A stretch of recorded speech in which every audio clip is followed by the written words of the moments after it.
Hello, this is Braasch. Welcome back to my channel. So I just wanted to do this, gonna be a quicker video. It's getting a little bit later. So I'm gonna make a couple quicker videos, then I'll probably hit the hay for the night. Because I have to go to the legal aid center tomorrow. I love it so much. So anyway, I wanna do a video and I'm just gonna straight up say it. And it's absolutely true. Anyone who tries to say at this point that cancel culture isn't real or that cancel culture doesn't exist or that the people who are being canceled, including on social media and being subjected to trial by Twitter on social media, deserve it. They deserve to be killed. They deserve to be driven to suicide. They deserve to lose their jobs, be disbarred, be expelled, be prosecuted, be shunned, have to change their names, have to move, have to go into hiding, have to fear for their lives. People who say that they deserve it, that cancel culture doesn't exist, that cancel culture and trial by Twitter are not vigilante mob justice. Anyone who says anything like this, or that cancel culture is just whiny, entitled, wealthy, privileged people that have, are under no threat of being deplatformed, and they're just upset that, basically the marginalized masses have an avenue for, rightfully criticizing them for their bigotry and their racism and their sexism, etc. Anyone who says anything like this is evil. They're a liar and they're evil. Because everyone knows now. Everyone knows now. Even though there's a conspiracy of silence now in the fake news press, everyone knows now what was done to me. Everyone knows now that the living or napping while black incident at Yale was a hate crime hoax. Everyone knows that the Yale administration led a global vilification and defamation campaign against me and branded me as a genocidal villain to drive me to suicide and to try to incite my murder, and that and it was an actual conspiracy.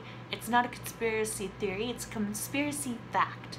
And they engaged the entire fake news press, including New York Times, CNN, MSNBC, NBC News, LA Times, Washington Post, NPR. I mean, the list just goes on and on and on. It was a global effort. It was a global vilification and defamation campaign against me that almost got me killed, that destroyed my lifelong human and civil rights, academic and legal careers. I had to go into hiding. I'm still more or less in hiding. I almost killed myself countless times. And everyone knows this. So anyone now who tries to say that cancel culture isn't real, that it doesn't exist. I was a private nobody. I was the antithesis of a public figure. I was completely powerless. I was living like a hermit at the top of a tower on Yale's campus, and all I wanted was to be left alone and in peace to finish my Saving the World project. That's all I wanted. It was the antithesis of a public figure. I had no power. I still have no power whatsoever. I can't even raise the legal funds to sue Yale, to sue the fake news press, to sue the moral outrage industry.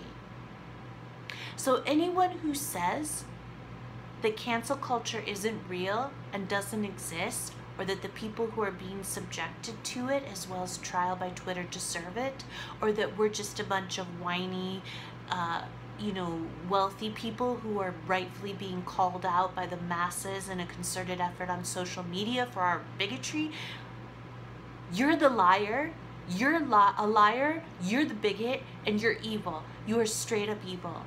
How can you say this in the face of the growing list of suicides? Alec Halauka, dead. Just recently, Carolyn Flack, the British TV presenter, I'm not sure how she pronounces her first name, dead. She killed herself. Also, the UNC Wilmington professor recently, dead. He killed himself. There was, off the top of my head, I can also remember that the owner of that media company, the one who was raked over the coals in the feminist blogs online, because I think it was a joke. He made a joke about creating a product to make women's vaginas sit, smell, and taste good, and like peach or something, and he was so devastated by the way he was just torn to shreds in the fake news press and online that he killed himself. Do you remember that? He killed himself. He's dead. He killed himself. And this growing list of many people, private citizens, nobodies, often with mental health disabilities, this growing list of people who have actually killed themselves, their lives have been destroyed, their livelihoods have been destroyed, their reputations have been destroyed, their careers have been destroyed, and you have the gall, you have the temerity, like Joyanne Reid of MSNBC, like Charles Blow of the New York Times, you have the temerity to say that cancel culture doesn't exist. You're evil. And, oh, we're not surprised. We're not surprised by this. There's a lot of philosophers.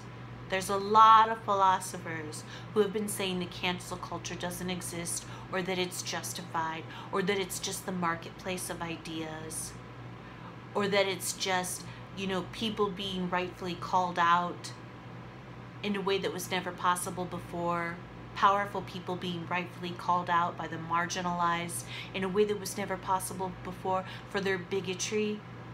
A lot of philosophers are saying these things. Are we surprised? No, we're not surprised. Why? Because the philosophy community, especially online, the philosophy academic community, they should be ashamed of themselves. They like to say that people need philosophy and need the humanities and need those university and college departments because they teach critical thinking. They are the worst.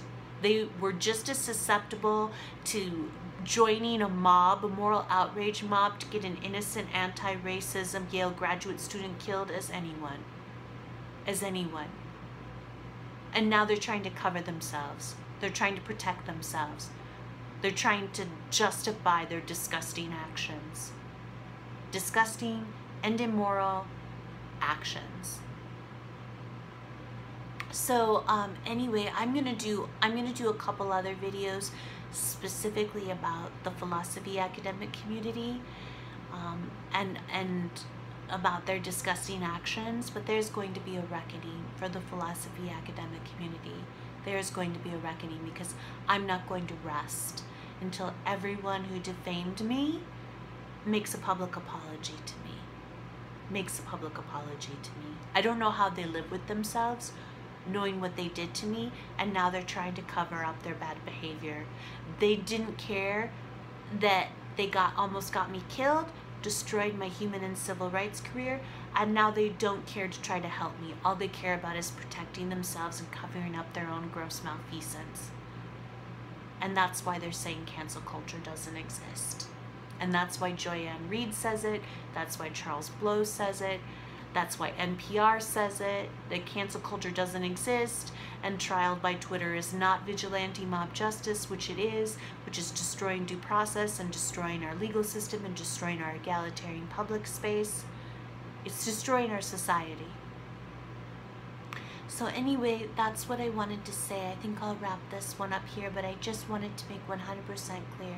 Anyone who says cancel culture doesn't exist is evil, is a sick and evil person who's trying to justify their gross malfeasance and protect themselves legally, and they don't care that they almost got people killed or that they did actually get people killed and that they are still getting people killed and destroying innocent lives.